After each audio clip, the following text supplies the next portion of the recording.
Merci de nous donner l'occasion de revenir sur ces 3 journées, disons assez denses quand même, qui portent sur la 5e édition de ce que nous appelons les REMTEP, donc les rencontres du marché des titres publics. Donc c'est un rendez-vous annuel que UMOA Titres a institué depuis maintenant 5 ans, donc qui permet de réunir l'ensemble des acteurs de l'écosystème financier, notamment ceux qui interviennent sur les titres publics, pour échanger sur les défis et les challenges de ce marché-là. Cette année, nous avons souhaité mettre les REMTEP sous la thématique générale, diversité des investisseurs et efficience du marché des titres publics.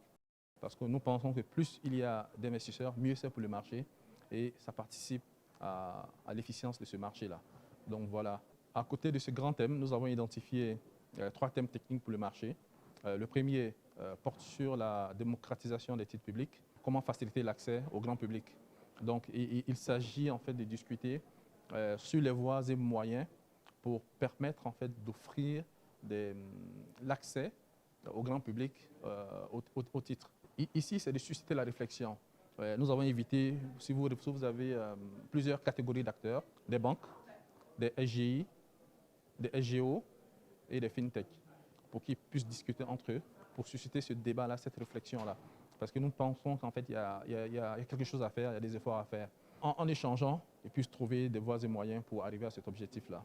Le deuxième thème portait sur le marché secondaire des titres publics. Parce que nous souhaitons un marché qui est profond, qui est efficient.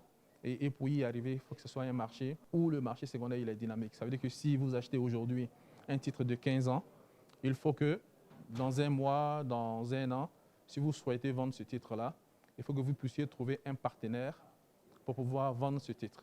Je pense que c'est un des objectifs en fait, que nous avons. Si on arrive à cela, je pense que ça va participer à l'approfondissement du marché et que les États pourront demain lever plus de fonds parce que ça va intéresser beaucoup plus de gens. L'autre thème va un peu dans ce sens aussi, c'est la dynamisation du marché monétaire. Le marché monétaire dont nous parlons, en fait, il s'agit du marché des titres publics à court terme.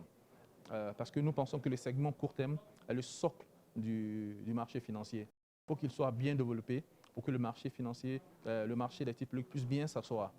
Donc, c'est un des objectifs. Donc, il faut qu'il y ait un dynamisme en fait, sur ces segments de marché-là.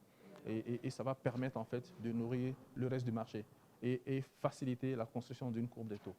Donc voilà, en résumé, quelques éléments en ce qui concerne le côté des thèmes qui abordaient le marché.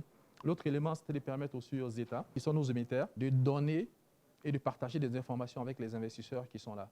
Donc les États ont eu l'occasion d'intervenir sur différents thèmes. Nous avons discuté un peu des voies et moyens pour l'élargissement sur la fiscalité. Nous avons discuté des champions nationaux. Nous avons discuté des questions portant sur l'énergie.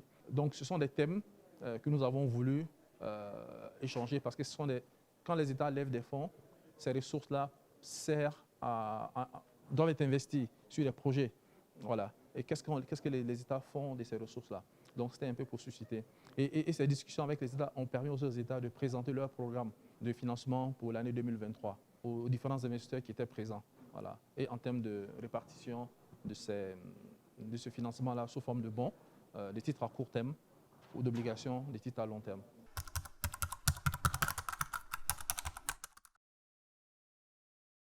Oui, effectivement, hein, nous avons besoin d'attirer des investisseurs internationaux dans notre zone.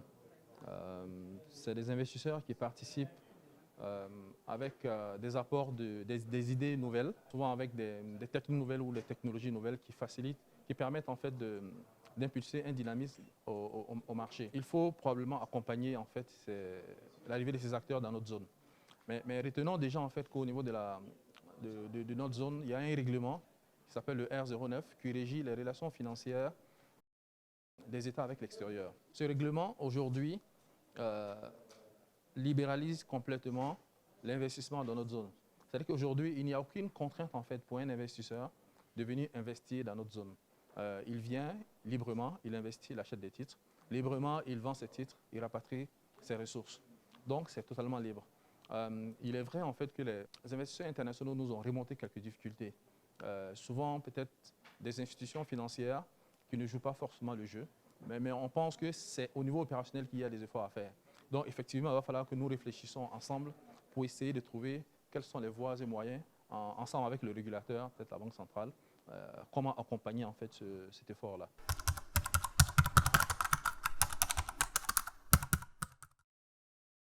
Aujourd'hui, côté réglementaire, il n'y a aucun problème. Et UEMOA Titre a fait beaucoup d'efforts dans ce sens-là, en obtenant la participation directe des SGI à l'application Sagetil UEMOA. Voilà. Donc, c'était un acquis. Effectivement, certaines SGI ont posé le problème de la difficulté ou bien de la mobilisation de moyens techniques pour pouvoir se connecter à la plateforme Sagetil. Nous avons aujourd'hui à peu près 5 à 6 SGI qui sont connectés. Les autres sont dans des processus et nous échangeons régulièrement avec la Banque centrale et avec ces SGI là, pour voir les difficultés qu'il y a pour pouvoir les lever au fur et à mesure.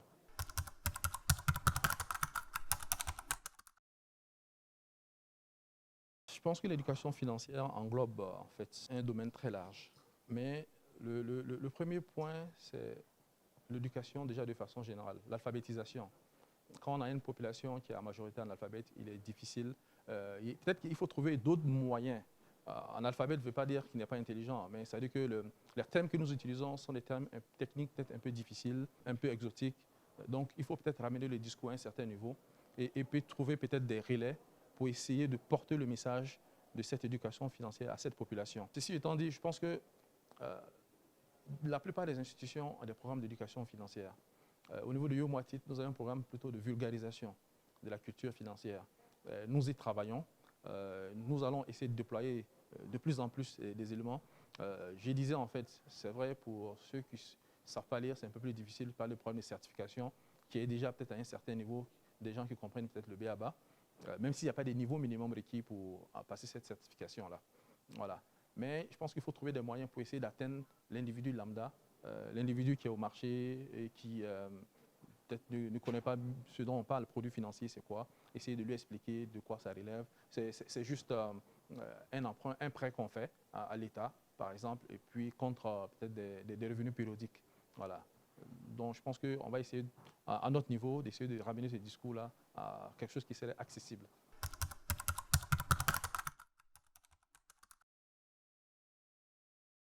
Je pense que cette 5e édition, comme je le disais, qui a été organisée après 2 années où on était obligé d'organiser en fait ces éditions sous format virtuel, compte tenu d'une crise sanitaire qui a duré quasiment 2 ans.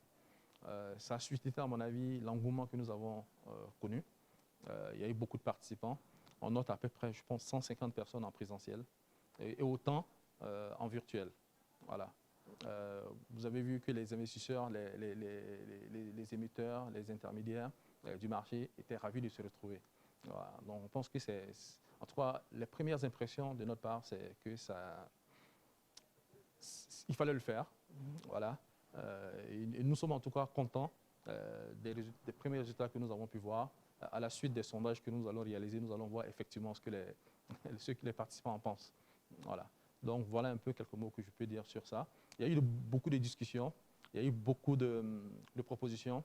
Donc, c'est les éléments que nous allons prendre, nous allons en discuter. Ça va susciter forcément un programme d'activité à notre niveau ou modifier plus ou moins notre programme d'activité. Et nous allons faire des propositions à des acteurs, nous allons en discuter ensemble pour essayer de voir comment orienter notre marché.